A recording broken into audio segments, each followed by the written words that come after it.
प्रश्न आपकी स्क्रीन पर है कि सिंधु घाटी स्थल जो कि कालीबंगन, ये किस प्रदेश में है साथियों बताइए। कालीबंगा की अगर बात करें ये कहां पर है साथियों, ये राजस्थान में है। आंसर आपका जाएगा ए के साथ। उसके बाद देखिए हड़प्पा सभ्यता किस युग की थी बताइए। तो हड़प्पा सभ्यता साथियों कांस्य युगीन सभ्यता थी। आंसर आपका अगर है ऑप्शन नंबर ए के साथ तो बिल्कुल करेक्ट है। हर्षवर्धन की अगर बात करें या पुलकेशिन द्वितीय की अगर बात करें तो इनके दोनों के बीच एक संघर्ष की जानकारी आपको कहां से साथियों मिलती है, तो आप लोग ध्यान रखेंगे एहोल अभिलेख है और इनके बीच साथियों संघर्ष की जानकारी एहोल अभिलेख से ही मिलती है। उसके बाद देखिए हेनस्वांग ने किसे शीलादित्य कहा था बताइए। तो शीलादित्य साथियों हर्षवर्धन को कहा था, यह आपके एग्जाम में प्रश्न पूछा जाता है, तो आंसर आपका जाएगा डी के साथ। उसके बाद देखिए अगला प्रश्न है कि आदि शंकर जो बाद में शंकराचार्य बने उनका जन्म कहां पर हुआ था। तो उनका जन्म कहां पर हुआ था साथियों, केरला में उनका जन्म हुआ था। उसके बाद देखिए बीजक के रचयिता कौन है साथियों बताइए। तो बीजक के रचयिता कौन है, कबीर दास ही बीजक के रचयिता है। राइट आंसर जिनका भी ऑप्शन नंबर बी है तो बिल्कुल करेक्ट हो जाता है। बिल्कुल एकदम साथियों simple to moderate to hard, एक तरीके से बिल्कुल शून्य से आपको उठाया जा रहा है और कम से कम इतनी तैयारी आपकी करा दी जाएगी कि जो आरपीएफ की फाइनल लिस्ट आए साथियों उसमें आपका नाम बहुत आराम से आप लोग देख सकेंगे। बंगाल का विभाजन साथियों कब हुआ था, 1905, ये तो सभी को पता है, लेकिन डेट भी आपको मालूम होना चाहिए कि 15 अक्टूबर 1905 को बंगाल का विभाजन हुआ था। संविधान के किस अनुच्छेद के प्रावधानों के अंतर्गत भारत सरकार द्वारा भारत रत्न, पद्म विभूषण आदि अलंकरण प्रदान किए जाते हैं। तो अनुच्छेद 18 के तहत साथियों ये दिए जाते हैं, ये बात आप सभी लोग जानते हैं। स्वतंत्रता का अधिकार संविधान के किन अनुच्छेदों में साथियों है बताइए। तो जो स्वतंत्रता की अगर बात करिए अनुच्छेद 19 से लेकर अनुच्छेद 22 तक है साथियों। आप लोग ध्यान रखेंगे स्वतंत्रता के अधिकार में बताया गया है, यानी कि स्वतंत्रता के अधिकार के बारे में बताया गया है अनुच्छेद 19 से लेकर 22 तक में। चलिए उसके बाद देखिए धार्मिक स्वतंत्रता का अधिकार संविधान के कौन से अनुच्छेद में है साथियों। तो जब हम धार्मिक अनुच्छेदों की बात करते हैं, धार्मिक स्वतंत्रता की अगर बात करते हैं तो अनुच्छेद 25 से लेकर 30 तक साथियों इस प्रश्न का बिल्कुल सही जवाब हो जाता है। साथियों अगर आपने अभी तक इस वीडियो को लाइक नहीं किया है तो तुरंत साथियों इस वीडियो को लाइक कर दीजिए। क्लास को साथियों एक बार आप सभी लोग यहां पर शेयर कर देंगे।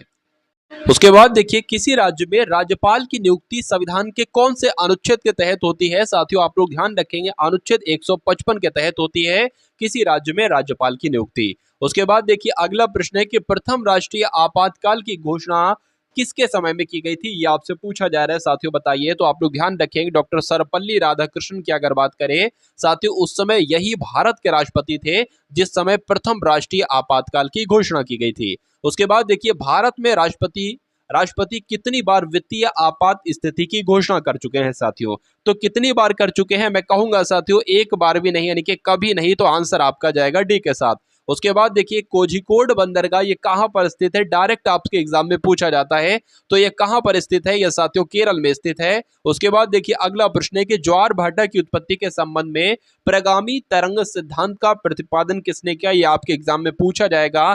तो विलियम वेवेल। आप लोग ध्यान रखेंगे कि ज्वार भाटा की उत्पत्ति के संबंध में जो प्रगामी तरंग सिद्धांत है इसका प्रतिपादन साथियों विलियम वेवेल ने किया था। उसके बाद देखिए अगले नंबर का साथियों प्रश्न थोड़ा सा अच्छे लेवल का क्वेश्चन है, आपके एग्जाम में पूछा जाएगा तो डायरेक्ट यही क्वेश्चन आएगा, एक रत्ती भर का भी साथियों इधर से उधर शब्द नहीं होंगे। देखिए महासागर और समुद्रों में ज्वार भाटा किनके कारण आता है, यह आपसे कुल मिला के पूछा जा रहा है। सूर्य के गुरुत्वीय बल की वजह से आता है, बिल्कुल साथियों। चंद्रमा के गुरुत्वीय बल की वजह से आता है, बिल्कुल सही। और पृथ्वी के अपकेंद्रीय बल की वजह से भी आता है। तो यहाँ पर तीनों कथन एक तरीके से बिल्कुल सही हैं। राइट आंसर आपका डी के साथ। यूरोप की सबसे लंबी नदी के बारे में आपसे पूछा जा रहा है, तो वोल्गा नदी जो है ना ये यूरोप की सबसे लंबी नदी है। आंसर आपका डी के साथ। उसके बाद देखिए आसवान बांध ये किस नदी पर स्थित है साथियों बताइए। तो विश्व की सबसे लंबी नदी यानी कि नील नदी पर ही आसवान बांध स्थित है। राइट आंसर जिनका ए है तो बिल्कुल करेक्ट है। हुमायूंनामा की रचना साथियों किसने की थी, तो गुलबदन बेगम अगर आपका उत्तर है तो बिल्कुल सही है। और आईने अकबरी का लेखक कौन है साथियों, तो अबुल फजल अगर आपका उत्तर है तो बिल्कुल करेक्ट है। उसके बाद देखिए ताशकंद शहर ये कहां पर स्थित है साथियों बताइए। तो ये कहां पर स्थित है? ये उज्बेकिस्तान में स्थित है साथियों, ताशकंद। उसके बाद देखिए सांभर की अगर बात करें, यानी कि सांभर लवण झील, ये कहां पर स्थित है? तो ये कहां पर स्थित है साथियों? राजस्थान में स्थित है। राइट आंसर आपका जाएगा डी के साथ। पर्यावरण को बचाने के लिए जो चिपको आंदोलन था, इसका संबंध साथियों किस राज्य से है? बताइए साथियों। अभी जब मैं आपको रीजनिंग के और मैथ के क्वेश्चंस पढ़ाऊंगा, इन 50 जीके के एकदम टॉप लेवल क्वेश्चंस कराने के बाद, तो आप देखिएगा साथियों, बहुत शानदार तरीके से मैं आपको पूरी मैथ समझाऊंगा और पूरी रीजनिंग समझाऊंगा आज की इस वीडियो में। और आपने अगर ठान लिया है साथियों कि इस बार आरपीएफ में एक सिलेक्शन लेना ही लेना है आपको, तो ये समझ लीजिए ये चैनल आपके लिए चैनल नहीं बल्कि वरदान साबित होगा। क्योंकि साथियों मैं एक क्लास में जो सबसे इंपॉर्टेंट है वो आपको देने की कोशिश करता हूं, और अगर चंद महज कुछ क्लासेस आप देख लेते हैं तो आपकी तैयारी इतनी मजबूत हो जाएगी साथियों, कुछ कहने की बात नहीं। कि कोई भी प्रैक्टिस उठा लो साथियों, कोई भी आरपीएफ का, उसमें बहुत अच्छा स्कोर आपका बहुत आराम से आ जाएगा अगर कुछ दिन आपने साथियों क्लास ले ली। तो कुल मिला के डेली इस चैनल के माध्यम से आपको साथियों ये पूरा पूरा मॉक टेस्ट दिया जाता है, यानी कि एक ऐसी क्लास आरपीएफ की जिसमें मैथ भी होती है, रीजनिंग भी होती है, जीके जीएस भी होती है, करंट अफेयर भी होते हैं, सब कुछ साथियों एक वीडियो में हम लोग देखते हैं। डेली आपकी एक क्लास होती है। देखिए अगर बात करें साथियों, आपसे पूछा जा रहा है कि चिपको आंदोलन ये किस राज्य में हुआ था? तो ये उत्तराखंड में हुआ था। राइट आंसर आपका डी के साथ जाएगा। महालनोबिस मॉडल का संबंध किस पंचवर्षीय योजना के साथ है साथियों? तो दूसरी पंचवर्षीय योजना किस पर आधारित थी? तो महालनोबिस मॉडल पर ही आधारित थी। निम्नलिखित में से अदिश राशि साथियों कौन सी है? तो इसमें से जो ऊर्जा है ना, ऊर्जा, ये साथियों अदिश राशि है, ये आप लोग ध्यान रखेंगे। उसके बाद देखिए एक ट्रेन जैसे ही चलना प्रारंभ करती है, उसमें बैठे हुए यात्री का सिर पीछे की ओर झुक जाता है। इसकी वजह क्या है? क्या इसका कारण है? तो स्थिरता के जड़त्व की वजह से साथियों ऐसा होता है। आंसर आपका जाएगा ऑप्शन नंबर ए के। यानी कि मैं आपको बता देता हूं साथियों, देखिए एक ट्रेन जैसे ही चलना प्रारंभ करती है, अब उसमें बैठे हुए यात्री का सिर तो एक जगह पर रुका हुआ होता है, यानी कि स्थिर होता है। तो साथियों स्थिरता के जड़त्व की वजह से, जड़त्व का मतलब कि अगर कोई स्थिर है तो वो स्थिर रहेगी, चल रही तो वो चलती रहेगी। उसके बाद देखिए अगला प्रश्न है कि गुरुत्वाकर्षण का सिद्धांत किसने दिया था साथियों? बताइए। तो ये तो न्यूटन साहब ने दिया था, आइजैक न्यूटन जी ने ही गुरुत्वाकर्षण का सिद्धांत दिया था। ऑटोमोबाइल्स के हाइड्रोलिक ब्रेक के कार्य करने का सिद्धांत साथियों है, बताइए। तो अगर बात करें पास्कल का नियम, आपका बिल्कुल सही जवाब हो जाता है। आंसर आपका डी के साथ जाएगा। उसके बाद देखिए निम्नलिखित में से कौन सा तत्व रेडियो सक्रिय नहीं है? बताइए। तो इसमें से साथियों ये भी है, ये भी है, ये भी है, लेकिन कैडमियम की अगर बात करें तो ये रेडियो सक्रिय तत्व नहीं है। रसायन विज्ञान का विकास सबसे पहले किस देश में माना जाता है साथियों? तो सबसे पहले कहां माना जाता है? मिस्र में माना जाता है। राइट आंसर आपका अगर है ऑप्शन नंबर ए तो बिल्कुल सही है। सीमेंट बनाने के लिए किनके मिश्रण को खूब तप्त किया जाता है साथियों? बताइए। तो सीमेंट बनाने के लिए अगर बात करें तो चूने और चूना पत्थर और मृतिका के मिश्रण को खूब तप्त किया जाता है, तब जाकर सीमेंट बनता है। आंसर आपका बी के साथ। उसके बाद देखिए अगला प्रश्न आपकी स्क्रीन पर है कि यूरिया में नाइट्रोजन किस रूप में पाया जाता है? तो किस रूप में पाया जाता है? एमाइड के रूप में पाया जाता है। राइट आंसर आपका ए के साथ। अब उसके बाद देखिए अगले नंबर का सातवां प्रश्न आपकी स्क्रीन पर है कि सौर सेल को बनाने के लिए किस तत्व का प्रयोग किया जाता है? तो सातों सिलिकॉन का प्रयोग किया जाता है। बहुत इंपॉर्टेंट क्वेश्चन आपके एग्जाम में पूछा जाएगा। उसके बाद देखिए टूटी हड्डियों को जोड़ने के लिए निम्नलिखित में से किसका प्रयोग किया जाता है?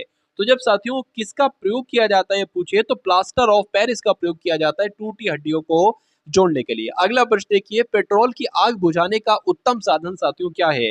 तो अगर बात करें बेकिंग पाउडर नहीं, कार्बन डाइऑक्साइड, बालू या साथियों जल। देखिए जब पेट्रोल से आग लगी है तो बालू के जरिए से उसको बुझाया जा सकता है, जल से नहीं, कार्बन डाइऑक्साइड से नहीं, बेकिंग से नहीं। तो कुल मिला के सबसे उपयुक्त आंसर यहाँ पर चार ऑप्शन में से जो बनता है वो ऑप्शन नंबर सी वाला बनता है। उसके बाद देखिए अगला प्रश्न है कि जीव विज्ञान शब्द का प्रयोग सबसे पहले जो किया था वो किसने किया था? लैमार्क और ट्रेविरेनस ने किया था। इन दोनों के नाम आप लोग ध्यान रखेंगे क्योंकि क्वेश्चन बहुत इंपॉर्टेंट है आपके लिए। इनमें से किस जीव विज्ञानी ने कोशिका यानी कि सेल नाम दिया था? बताइए। तो सेल नाम साथियों किसने दिया था? रॉबर्ट हुक ने किया दिया था। ये आप लोग ध्यान रखेंगे। आंसर आपका ऑप्शन नंबर सी हो जाता है। एलन मस्क किस कंपनी के साथियों मुख्य कार्यकारी अधिकारी हैं? बताइए। तो ये स्पेस एक्स कंपनी के मुख्य कार्यकारी अधिकारी हैं। राइट आंसर आपका बी के साथ। अस्थियों का अध्ययन विज्ञान की किस शाखा के अंतर्गत साथियों किया जाता है बताइए। तो ये तो ऑस्टियोलॉजी के अंतर्गत किया जाता है, यानी कि अस्थियों का अध्ययन विज्ञान की किस शाखा के अंतर्गत किया जाता है, तो ऑस्टियोलॉजी के अंतर्गत किया जाता है। सारा साथियों क्या है, ये आपसे कुल मिलाकर पूछा जा रहा है। तो ये तो बहुदेशीय विमान है, आंसर आपका जाएगा ऑप्शन नंबर सी के साथ। अगला प्रश्न देखिए साथियों, यहां पर अगर बात करें कि प्रधानमंत्री नरेंद्र मोदी ने किस स्थान पर भारत की पहली अंडर वाटर मेट्रो टनल का उद्घाटन 6 मार्च 2024 को किया है, तो आप लोग ध्यान रखेंगे पश्चिम बंगाल के कोलकाता में साथियों क्या है, नरेंद्र मोदी ने। तो ये क्वेश्चन आपसे पूछा जा सकता है। उसके बाद देखिए पाकिस्तान के नए प्रधानमंत्री के रूप में 4 मार्च 2024 को किसने साथियों शपथ ली है बताइए। तो किसने शपथ ली है, शहबाज शरीफ ने शपथ ली है, आंसर आपका सी के साथ जाएगा। भारत और किस देश के मध्य संयुक्त विशेष बल अभ्यास खंजर 22 जनवरी से 3 फरवरी 2024 तक आयोजित किया गया है साथियों बताइए। तो अगर बात करें भारत और किर्गिस्तान, आपके इस क्वेश्चन का राइट आंसर हो जाता है। उसके बाद देखिए कि निम्नलिखित में से किस स्थान पर भारत मोबिलिटी ग्लोबल एक्सपो 2024 आयोजित किया गया है, तो कहां पर साथियों, नई दिल्ली में किया गया है, राइट आंसर आपका जाएगा सी के साथ। राष्ट्रीय आरोग्य मेला 1 से 4 फरवरी 2024 तक किस स्थान पर आयोजित किया गया है, तो कहां पर साथियों, यह भी नई दिल्ली में ही आयोजित किया गया था, राष्ट्रीय आरोग्य मेला। उसके बाद देखिए निम्नलिखित में से किस भारतीय महिला एथलीट को लाइफ टाइम अचीवमेंट अवार्ड फरवरी, यानी कि लाइफ टाइम अचीवमेंट अवार्ड से सम्मानित किया गया, और यह काम कब किया गया था, फरवरी 2024 में किया गया था साथियों।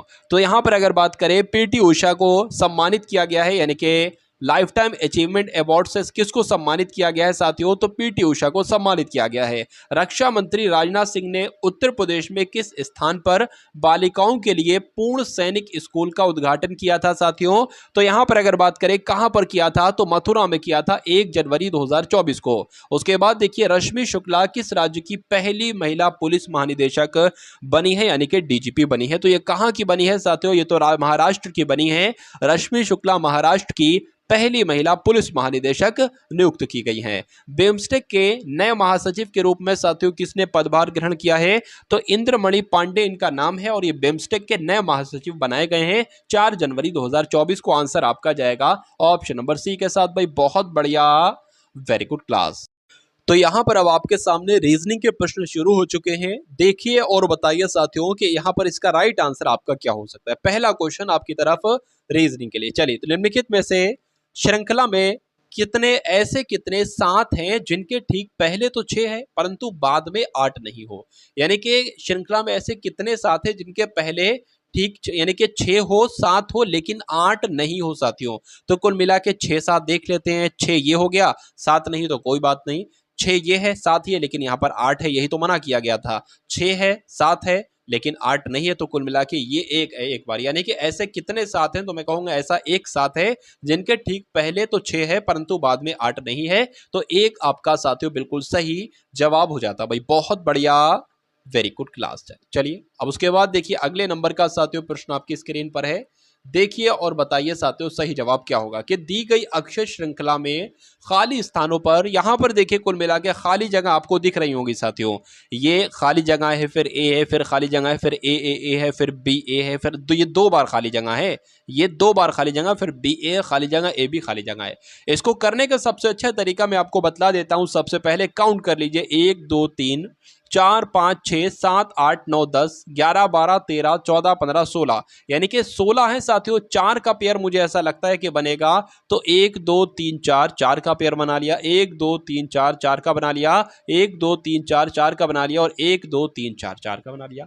एक हमें पूरा पेयर बनाया मिल गया साथियों, ए बी ए। तो बी ए तो यहां पर है तो ए लिख लो साथियों, ये भी वही बन गया ए बी ए। यहां पर अगर बात करें ए और बी ए यहां पर बन जाएगा, ठीक है। तो ये भी वैसे ही हो गए ना ए बी ए, और इसको भी वैसे ही बना लो साथियों ए बी ए।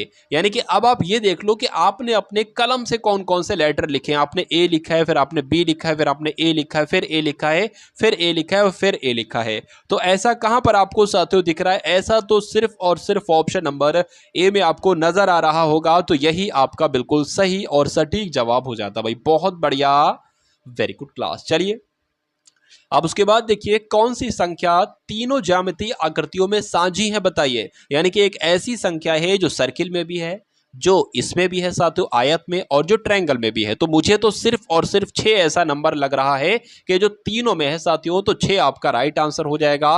कौन से ऑप्शन में 6 है? ऑप्शन नंबर डी वाले में 6 है, तो यही आपका सही जवाब। उसके बाद देखिए अगला प्रश्न आपकी स्क्रीन पर है कि किसी कूट भाषा में PALE को क्या लिखा जाता है? 2134। EARTH को क्या लिखा जाता है? 41590। तो आपको बताने कि PEARL को क्या लिखा जाएगा, बताइए साथियों, देखिए और बताइए। चलिए, तो यहां पर देखिए कभी भी साथियों बहुत सारे लेटर हो, उनके कोड लिखे हो, तो उसका मतलब ये होता है कि P का कोड यहीं कहीं होगा, E का कोड यहीं कहीं होगा। तो P का कोड साथियों 2 है, 2 लिख दिया। चलिए, L का कोड क्या है? L का कोड की अगर बात करें साथियों, L का कोड 3 है, तो 3 हो गया। तो 2 3 कहां पर है? 2 3 एक तो यहां पर है, एक साथियों यहां पर है। अगर R के कोड की बात करें तो R का कोड ये 5 रहा है, यानी कि 5 यहां पर आएगा। तो साथियों 5 यहीं पर है सिर्फ। तो कुल मिला के सारा आपको चेक करने की जरूरत नहीं है, सारा चेक करोगे समय जाया जाएगा। तो कुल मिला के अब आंसर आपका ऑप्शन नंबर बी हो जाता है। उसके बाद देखिए अगले नंबर का क्वेश्चन आपकी स्क्रीन पर, बताइए, देखिए और बताइए सही जवाब आपका क्या होगा कि निम्नलिखित में से कौन सा सही है, कुल मिला के आपसे पूछा जा रहा है, बताइए। यानी कि देखिए सबसे पहले अगर हम बात करें तो ऑप्शन नंबर ए वाला लेते हैं। 6 हो गया, 4 हो गया, 9 हो गया, 15 हो गया। जल्दी जल्दी देखिए, कॉपी पेन लेकर आप भी साथियों सॉल्व करते जाइए। अगर हम इसको आंसर माने तो यहाँ पर गुणा आ जाएगा, यहाँ पर बराबर आ जाएगा, यहाँ पर माइनस आ जाएगा। तो 6 चौक 24 होते हैं, लेकिन 15 में से 9 जाएंगे, 24 नहीं होंगे, तो ये तो ऑप्शन नहीं हो सकता। उसके बाद अगर बात करते हैं साथियों, क्या उसके बाद अगर बात करें बी वाले को, ट्राई करते हैं बी वाले को, तो यहाँ पर गुणा है, यहाँ पर माइनस, यहाँ पर बराबर है। तो 6 चौक आपका साथियों 24 हो जाएगा, और 24 में से 9 घटाओगे कितना आ जाएगा? 24 में से 9 घटाओगे 15 आ जाएगा, यानी कि 15 बराबर 15। तो कुल मिला के यही आपका राइट आंसर हो जाएगा, बी, जिनका आंसर है बिल्कुल सही है। उसके बाद देखिए अगले नंबर का प्रश्न आपकी स्क्रीन पर है। उसके बाद देखिए अगले नंबर का प्रश्न है कि यहाँ पर अगर बात करते हैं अंधेरे का संबंध, यानी कि जैसे अंधेरे से यहाँ पर प्रकाश बना है, तो ये तो एक तरीके से उल्टा है, अपोजिट है। तो अपवित्र का संदूषित होना चाहिए, नहीं। उपार्जित का संचित, अस्वस्थ का रोगग्रस्त, या गर्म का ठंडा। तो यहाँ पर जो एक तरीके से साथियों पर्यायवाची नहीं, शायद मैंने पर्यायवाची बोल दिया, विलोम शब्द है यहाँ पर। तो गर्म का साथियों क्या होगा? ठंडा होगा साथियों। यानी कि अंधेरे का जैसे प्रकाश से संबंध है, बिल्कुल उल्टा अपोजिट, तो वैसे ही साथियों गर्म का ठंडे से होगा। राइट आंसर जिनका डी, तो बिल्कुल करेक्ट है। अब उसके बाद देखिए अगले नंबर का क्वेश्चन आपके स्क्रीन पर है। जैसे यहाँ पर इन लेटर्स की मदद से ये लेटर्स बनाए गए हैं, वैसे ही इन लेटर्स की मदद से कौन से साथियों लेटर्स बनाए जा सकते हैं? देखिए ये आपका होता है 19 पर, ये आपका होता है 9 पर, ये आपका होता है 14 पर, जी होता है 7 पर, ई होता है 5 पर, आर होता है 18 पर। उसके बाद अगर बात करें क्यू 17 पर होता है, जी 7 पर होता है, एल 12 पर होता है, ई 5 पर होता है, सी 3 पर होता है, और पी 16 पर होता है। अब देखिए 19 से 17 हुआ है, 2 कम किया गया है। 9 से 7 हुआ है, 2 कम किया गया है। 14 से 12 हुआ है, 2 कम किया। मुझे ऐसा लग रहा है सब में 2 2 कम किया जा रहा है, तो यहां पर भी 2 2 कम कर लो। यानी कि एम में अगर साथियों 2 कम करोगे तो आपका क्या आ जाएगा साथियों? क्या आ जाएगा? की आ जाएगा। ओ में 2 कम करोगे, एम आ जाएगा, फिर एल आ जाएगा, फिर क्यू आ जाएगा, फिर साथियों आर आ जाएगा, फिर सी आ जाएगा, फिर पी आ जाएगा। तो ऐसा ऑप्शन आपको कहां पर नजर आ रहा है साथियों? ऐसा ऑप्शन तो आपको के K L Q R C P, तो ऐसा तो ऑप्शन आपको सी में नजर आ रहा है। तो जिनका आंसर यहां पर सी था, तो बिल्कुल करेक्ट था। 85 से 40 बनाया गया है, तो 77 से क्या बनाया जा सकता है? 14, 48, 49 या साथियों 50, बताइए। चलिए देखिए 85 और इसका डिफरेंस की अगर बात करते हैं ना, तो कितना साथियों कम किया गया है? एक तरीके से अगर बात करें कितना कम किया गया है साथियों? 45 कम किया गया है। तो क्या इसमें से भी 45 कम करें, आंसर आ जाएगा? यहां पर साथियों 2 बचेगा, यहां पर 3 बचेगा, लेकिन 32 तो ऑप्शन में ही नहीं है, तो ये तरीका नहीं लगेगी, लॉजिक फेल हो जाएगा। यहां पर एक और तरीका देखिए, 8 की 5 से गुणा कर दे साथियों, तो 8 पंजे 40 हो जाता है। उसी प्रकार अगर 7 की 7 से गुणा कर दे तो 49 हो जाता है, और 49 ऑप्शन में भी है, और यही आपका बिल्कुल सही जवाब हो जाता है। भाई बहुत बढ़िया, वेरी गुड क्लास। साथियों क्लास को लाइक कर दीजिए अगर आपने अभी तक क्लास को लाइक ना किया हो। उसके बाद देखिए नीचे एक पासे की 3 स्थितियों को दर्शाया गया है। संख्या 6 वाले फलक के विपरीत फलक पर आपको बताना है साथियों कौन सा नंबर आएगा, साथियों बताइए। चलिए देखिए 6 कहां पर है? सबसे पहले तो ये ढूंढिए, तो 6 कुल मिला के यहां पर है। तो अब अगर बात करते हैं साथियों 3 5 वाले ढूंढिए, आप कहां पर लिखे हुए हैं 3 5 वाले?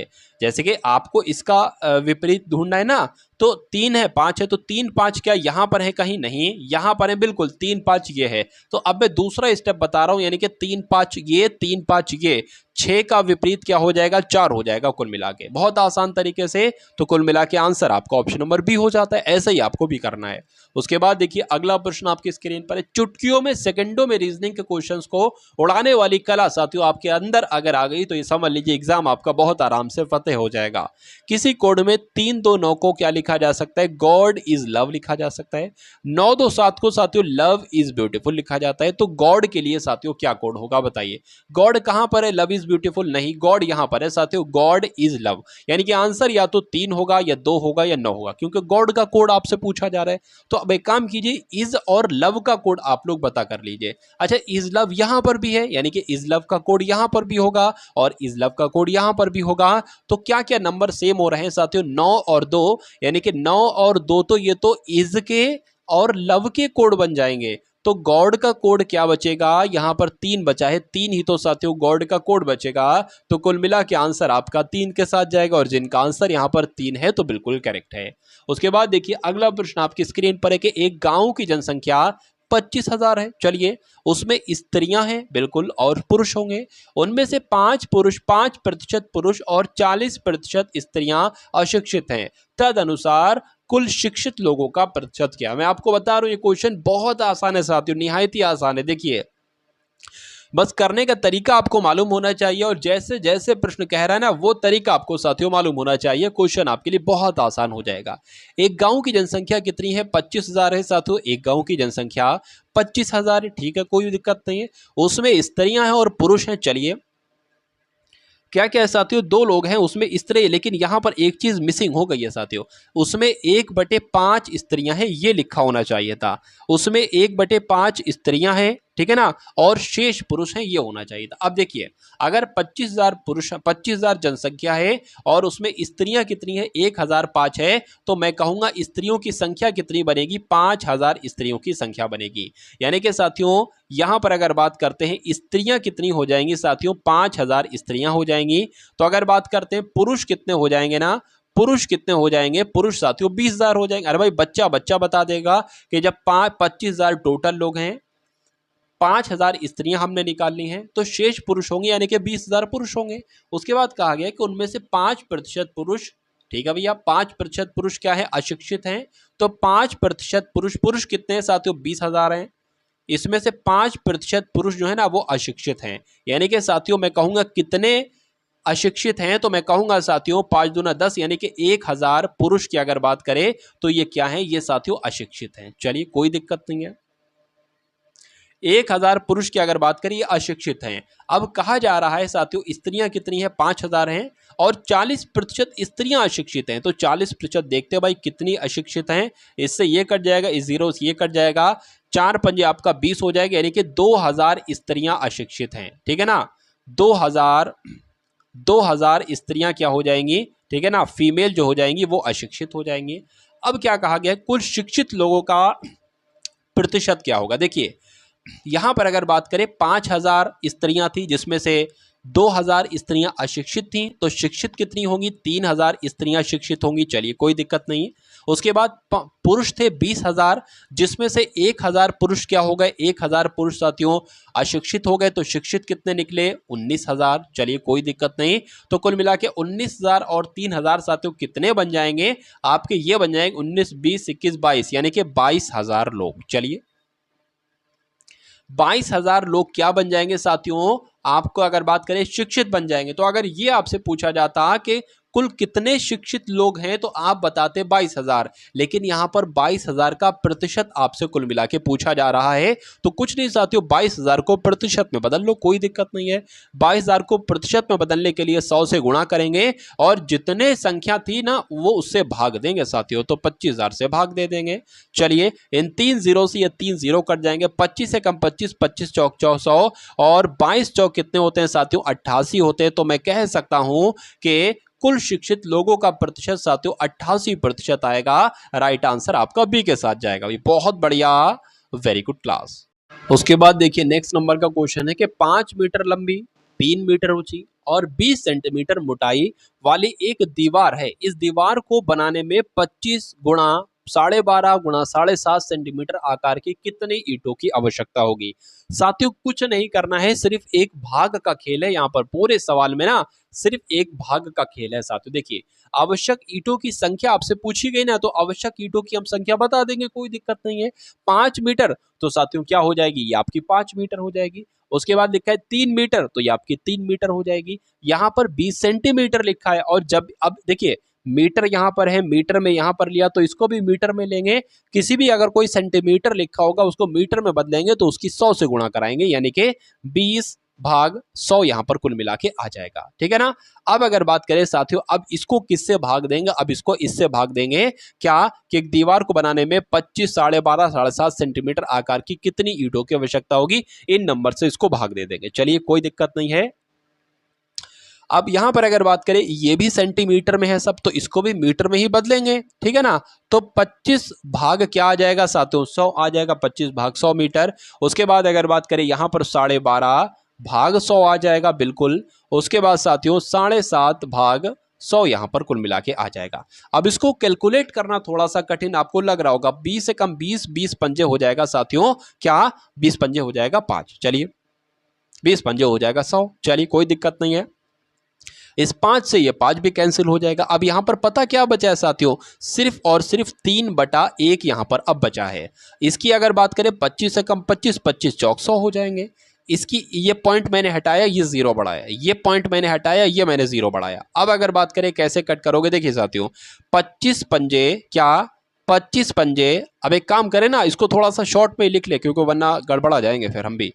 देखिए कोई दिक्कत नहीं, 25 पंजे 125 और 25 चौक ये आपके आ जाएंगे। कुल मिला के इसको अगर बात करें, ये आपका 25 तियां आ जाएंगे और ये आपके 40 आ जाएंगे। कोई दिक्कत नहीं, इतनी बात समझ में आ गई होगी आपको। 5 की अगर बात करें 5 अट्ठे आपका साथियों 40 हो जाएगा। अब अगर बात करें, अब यहां पर साथियों क्या हो सकता है, देखिए 3/1 आ जाएगा। अब ये पूरा भाग में है ना। अब ऊपर ऊपर पता क्या बचा, ऊपर बचा है 3 और नीचे क्या बचा है साथियों 4 चौक 16, यानी कि 160 गुणा 160 और अट्ठे 16 अट्ठे कितने हो जाएंगे साथियों, 16 पंजे 80, 16 96, 16 सत्ते 112, 16 अट्ठे साथियों 128, यानी कि ये कुल मिला के 128 करके ऐसे कुछ हुआ ना। हाँ 128 कुल मिला के ऐसे करके हो जाएंगे। अब ये आया है। अब अगर बात करते हैं ना साथियों, देखिए अब इसको भाग में लेना पड़ेगा, तो भाग में ना लीजिए, गुणा में लीजिए और ऊपर नीचे कर दीजिए, यानी कि 1280 भाग 3 यहां पर आ जाएगी। इस 3 से ये 3 कैंसिल हो जाएगा, सिर्फ और सिर्फ आपके पास 1280 बचेगा। तो साथियों ईंटों की आवश्यक कुल संख्या जो होगी ना वो 1280 ही होगी। राइट आंसर जिनका ऑप्शन नंबर डी है, तो बिल्कुल करेक्ट भाई, बहुत बढ़िया, वेरी गुड क्लास। अब उसके बाद देखिए अगले नंबर का क्वेश्चन आपकी स्क्रीन पर बताइए कि 2 नालियां हैं, नाली ए है नाली बी है। एक टंकी को 6 घंटे में, यानी कि नाली ए एक टंकी को 6 घंटे में भर देती है, नाली बी एक टंकी उसी टंकी को 4 घंटे में भर देती है। यदि उन्हें हर घंटे के बाद बारी बारी से खोला जाए, यानी कि 1 घंटा ए को चलाया, उसके बाद ए को बंद कर दिया, फिर बी को 1 घंटा चलाया, और उसके बाद फिर बी को बंद कर दिया, फिर ए को चलाया 1 घंटा, फिर बी को चलाया बंद कर दिया, ऐसे करके, मतलब यदि उन्हें हर घंटे के बाद बारी बारी से खोला जाए और नली ए को पहले खोला, मतलब जो शुरुआत की जाए ना वो ए से शुरुआत की जाए, तो टंकी को भरने में कितना समय लगेगा। ये एग्जाम में क्वेश्चन ट्रेंड करता है, आता है ये क्वेश्चन साथियों, और आप नहीं कर पाते हो, हड़बड़ाहट की वजह से आप नहीं करवाते हो। तो सबसे पहला काम तो आपको यही करना है कि एग्जाम में बिल्कुल घबराना नहीं है। देखिए ए की अगर बात करें, ए किसी टंकी को 6 घंटे में भरता है तो बी उसी टंकी को 4 घंटे में भरता है।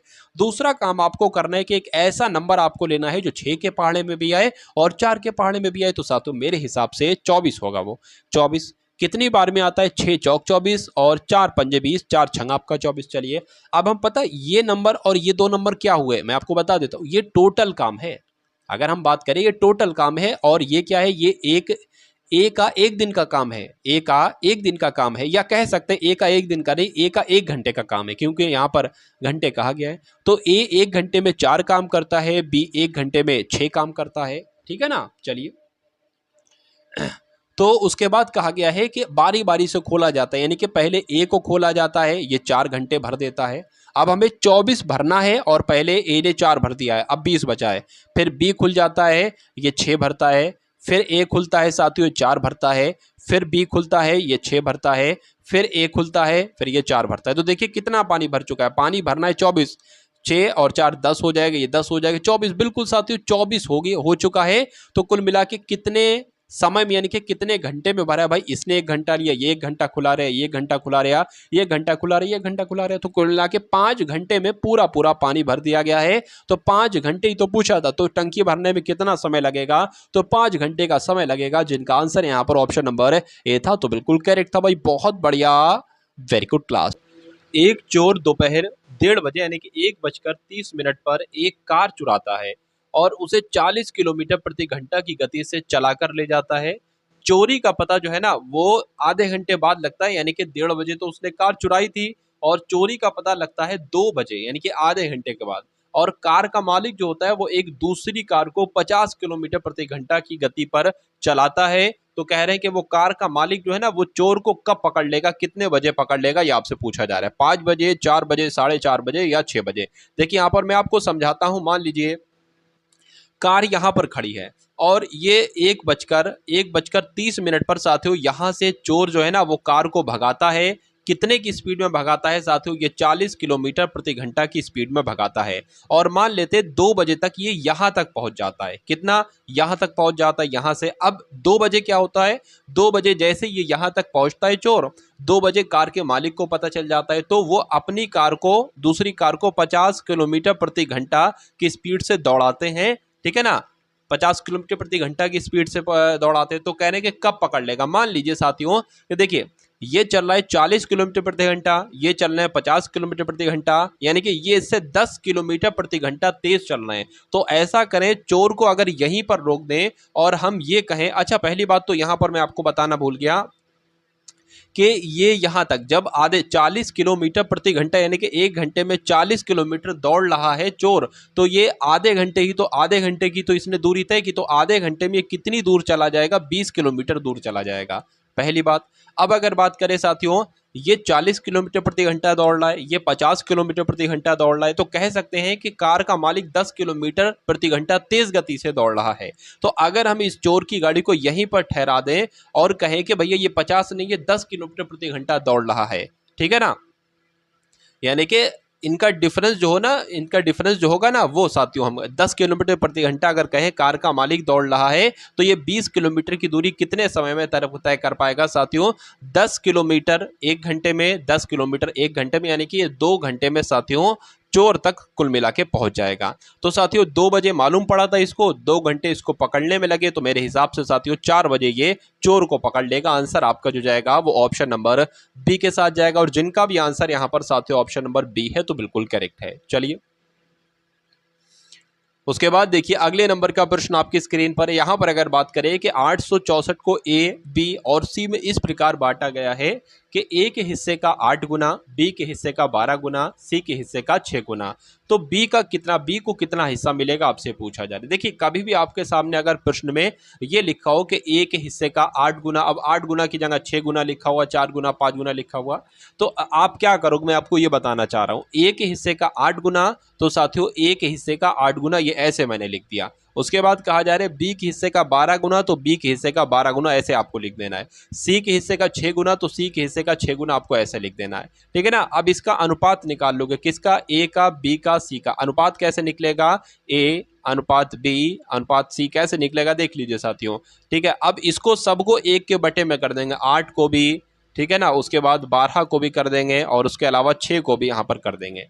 अब 8 का, 12 का, 6 का एलसीएम निकालने, क्योंकि हमें ए अनुपात बी अनुपात सी का क्या निकालना है, एक तरीके से साथियों इसका हमें अनुपात निकालना है। तो इसको जब साथियों हम 2 से कट करते हैं तो 4 आ जाएगा, 6 आ जाएगा, 3 आ जाएगा, फिर इसको 2 से कट करते हैं तो 2 आ जाएगा, 3 आ जाएगा, 3 आ जाएगा, फिर ये 2 से कट होगा और ये 3 से कट हो जाएगा, यानी कि 2 दूना 4, 4 दूना 8, ठीक है ना, और 8 तियां कितना हो जाएगा, 24 हो जाएगा। तो वो 24 साथियों यहां पर रख दीजिए, हर संख्या में लगेगा ये 24।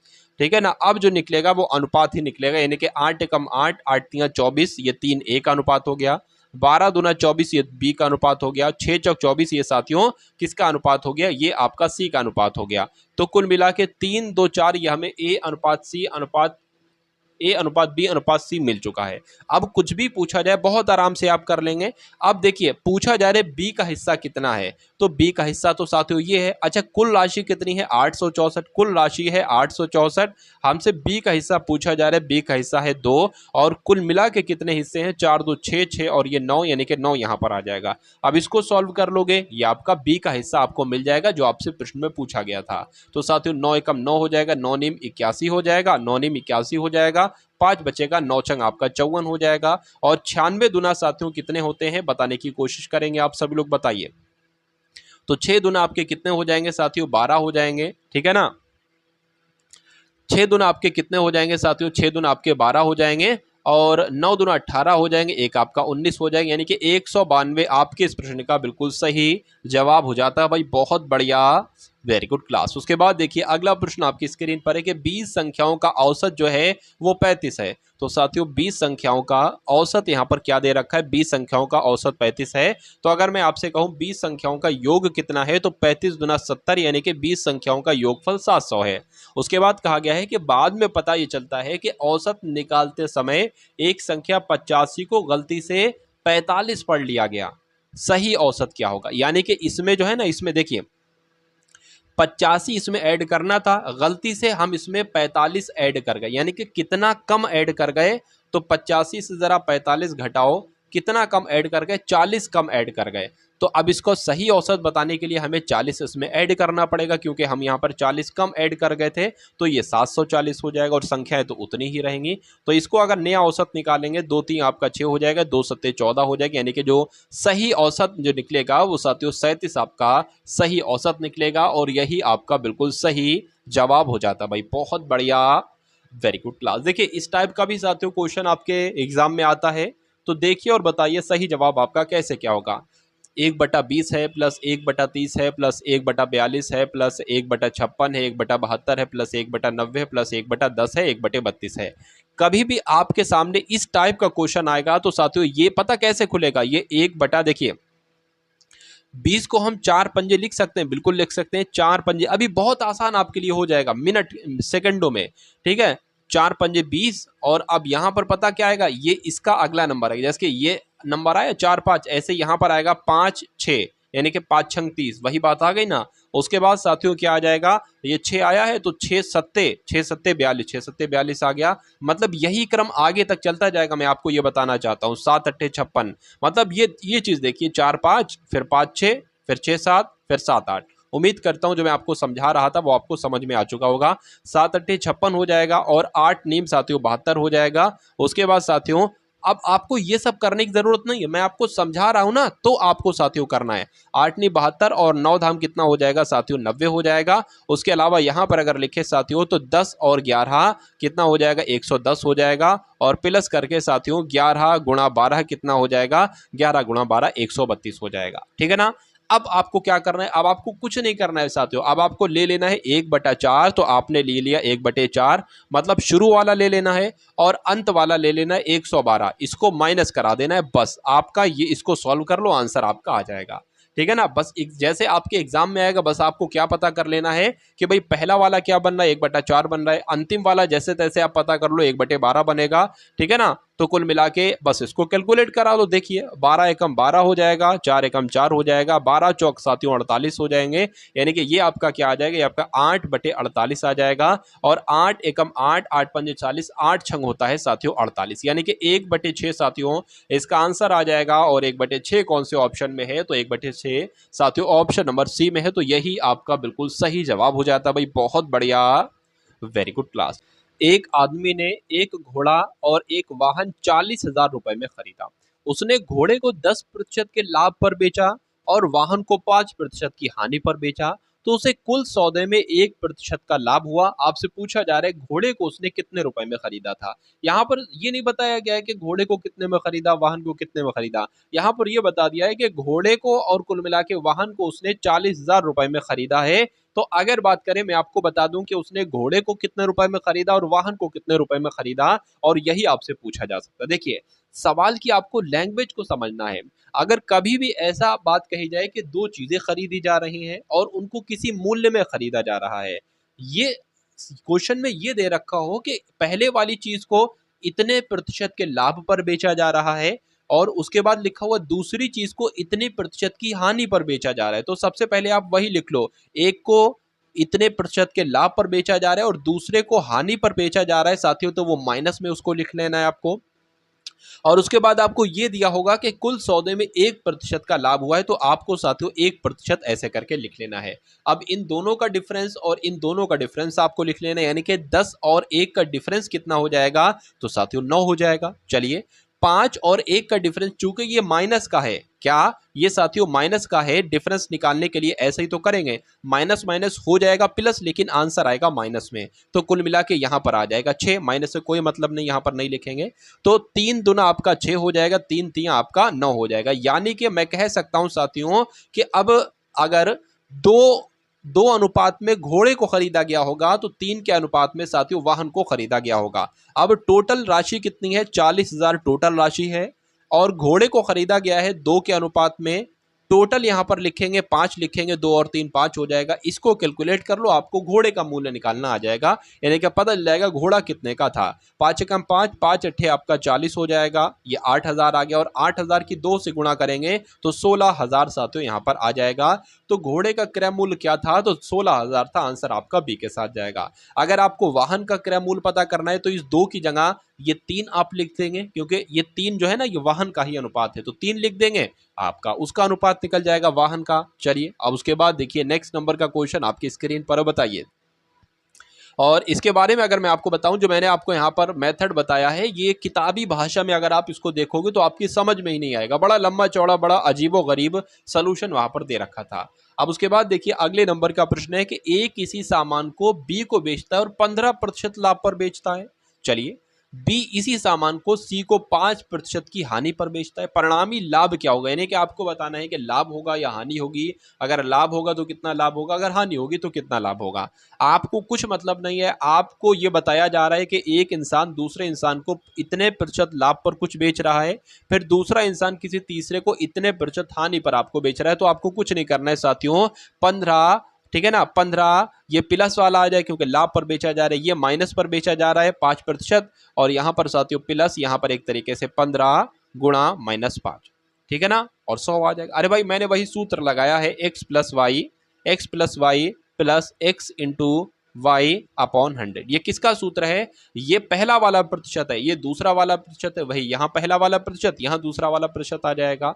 ठीक है, चलिए तो यहाँ पर साथियों क्या आ जाएगा, 10 आ जाएगा। यहाँ पर अगर बात करें देखिए 5 एकम 5 हो जाएगा, 5 दूना 10 हो जाएगा। चलिए 5 चौक 20 हो जाएगा, 5 तीन आपका 15 हो जाएगा। तो 3 माइनस का आएगा साथियों, यहाँ पर 3 माइनस का आ गया और यहाँ पर 4 आ गया, तो 4 की 10 से करेंगे 40 हो जाएगा, -3 हो जाएगा और यहाँ पर 4 हो जाएगा, यानी कि यहाँ पर कुल मिला के 37/4 हो जाएगा। 4 एकम 4, 4 नीम आपका 36 हो जाएगा, एक बचेगा, पॉइंट लगाएंगे, 0 बढ़ाएंगे, 4 दूना साथियों 8 हो जाएगा, फिर 2 बचेगा, फिर पॉइंट लगा है, 2 में 0 बढ़ा देंगे, 4 पंजे आपका 20 हो जाएगा। तो कुल मिला के अगर साथियों बात करते, इतने का आपको क्या होगा साथियों, इतने का आपको प्रॉफिट होगा, यानी कि 9.25% का आपको प्रॉफिट होगा। आंसर आपका जाएगा ऑप्शन नंबर डी के साथ। भाई बहुत बढ़िया, वेरी गुड क्लास। अब उसके बाद देखिए अगले नंबर का प्रश्न है कि एक आयताकार हॉल है साथियों, क्या एक आयताकार हॉल साथियों हमने यहां पर बना दिया। चलिए एक आयताकार हॉल हमने यहां पर बना दिया और कहा जा रहा है कि मान लीजिए उसकी सतह अगर ये 8 मीटर है तो ये 6 मीटर होगा, इतनी बात आपको बताई गई है। ये जो फर्श है ना, फर्श का वर्गाकार टाइल्स बिछाना है, मतलब ऐसे करके एक ये टाइल्स बिछ गया, एक ये टाइल्स बिछ गया, एक ये, मतलब ये वर्गाकार बन नहीं पा रहे हैं, ऐसे करके कुल मिला के वर्गाकार आपको जो है ना वो टाइल्स बिछाना, ऐसा यहाँ पर बतलाया गया है। चलिए कोई दिक्कत नहीं है। अच्छा जिसका विकर्ण की अगर बात करें, ठीक है, वर्गाकार टाइल्स बिछाना, वर्गाकार का विकर्ण क्या है, 10√2 है। 10 रूट कितना है साथियों, 10√2 है। तो ऐसी कुल कितनी टाइल्स की आवश्यकता होगी, यानी कि इसमें कितने टाइल्स लगेंगे, 9600, 4800, 3200 या 4000, ये आपसे पूछा जा रहा है। देखिए टाइल्सों की संख्या की अगर बात करें तो हॉल का क्षेत्रफल कितना हो जाएगा, ये मीटर में, इसको सेंटीमीटर में बदल लो क्योंकि यहां पर भी सेंटीमीटर में दे रखा है। तो साथियों हॉल का जो क्षेत्रफल होगा वो 800 सेंटीमीटर गुणा 600 सेंटीमीटर हो जाएगा। इसको भाग दे दो किससे साथियों, टाइल्स के क्षेत्रफल से। टाइल्स का क्षेत्रफल कैसे निकलेगा, 1/2 और 10√2 का होल ऑफ स्क्वायर, ये आपका आ जाएगा। ठीक है ना। अब साथियों यहां पर अगर बात करते हैं, देखिए यहां पर अगर बात करें ये 800 गुणा 600 हो जाएगा और ये नीचे वाला जो 2 है ना ये ऊपर पहुंच जाएगा, इसके गुणा में साथियों पहुंच जाएगा। अब नीचे आपका क्या बचेगा, नीचे अगर बात करें 10 के ऊपर गुणा लगी हुई है तो 10 गुणा 10 हो जाएगा, और रूट के ऊपर भी स्क्वायर लगा हो तो √2 गुणा √2 का मतलब क्या हो जाएगा, सिर्फ और सिर्फ 2 हो जाएगा। उसके अलावा अगर कट करें साथियों ये कट हो जाएगा, इससे आपका ये 0, इससे आपका ये 0 कट हो जाएगा। 6 चंग 36, 6 सत्ते 42, 6 अट्ठे 48, 48 और डबल 0 यहाँ पर लग जाएगा, यानी कि साथियों 4800 टाइल्स की आवश्यकता पड़ेगी। आंसर आपका जाएगा ऑप्शन नंबर ए के साथ। भाई बहुत बढ़िया, वेरी गुड क्लास। तो ये दोस्तों ये वीडियो आपको कैसी लगी कमेंट बॉक्स में ज़रूर बताएं। अगर वीडियो अच्छी लगी हो तो वीडियो को लाइक करें और चैनल पर नए तो चैनल को सब्सक्राइब करें।